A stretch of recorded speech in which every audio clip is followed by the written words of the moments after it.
Well, I really hope you're going to enjoy the chapter on Judas. I'll be honest with you. I find a fresh reading there. I think initially because I'm very, very uncomfortable with such things as the idea of predestination in that classic sense. Uh, Maybe later in the course we can look at predestination and election from how I would understand Scripture teaches it. But the idea that Judas was chosen as the betrayer, this is his purpose in life, has never sat comfortably with me. It raises too many questions. So obviously, I want to have a rereading, but I also suggest having discovered or worked on my rereading, I think it makes an awful lot more sense of the text. So I really hope you enjoyed the chapter. I'll add just a little bit here to it that I don't put in the book. Um, Obviously, the whole thrust is that Judas has got a weakness that he's never honest about. He That exploits him. He goes to the chief priests. He gets given money to betray Jesus. I think he never expects that Jesus will be arrested and obviously crucified. He's expecting that the Messiah, Jesus, who has demonstrated God's power, will overcome his enemies, but also get a wake up call and will be a proper Messiah, if I can put it in those terms, and both sort out the Jews and also drive the Romans out. So I think he is shocked, takes his own life at the end.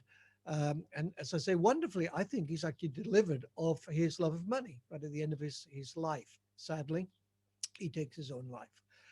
But uh, the reading a scripture, or the rereading rather, a scripture for me is focused heavily on the kind of Messiah that he believes Jesus should be and how he can help him on that path.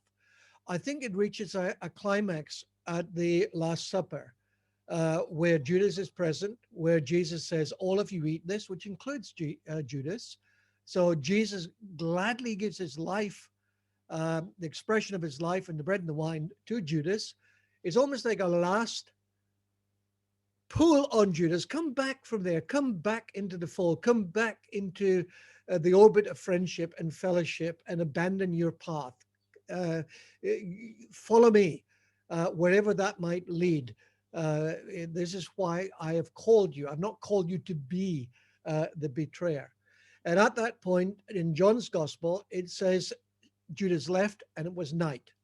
Clearly a reference to the time of day, that the sun was not shining.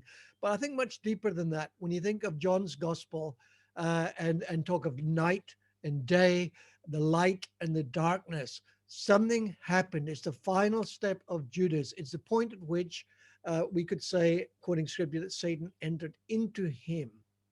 It was night. And I think that when we look at that Last Supper, it's like finally Judas realizes Jesus is set on a path of laying down his life. What does he do?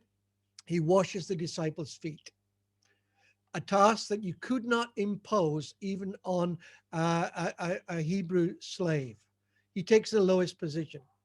In Luke's gospel, is at that point he teaches on, if anybody wants to be first, let them be least. I too am among you as one to serve. So Jesus demonstrated totally at that point, and obviously for us, he demonstrated who God is. That God is always the one laying down his life for us and for whoever.